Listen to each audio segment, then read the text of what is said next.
Good morning everyone. My name is B. Akshit Gaud. I am studying grade 10 at KB School. Today I am going to explain our chemistry second lesson, acid base and dissolution.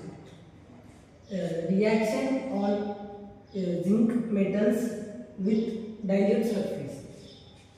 Take a stand and attach the test tube and we add some dilute surface and zinc goggles and keep rubber cock and immediately close the rubber cock. That rubber cock will must and should connect to the delivery tube. Another one is dipped in the soap water and the reaction will happen and form bubbles.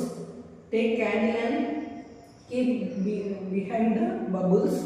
There we can observe the pop-like sound. They present the hydrogen gas is present.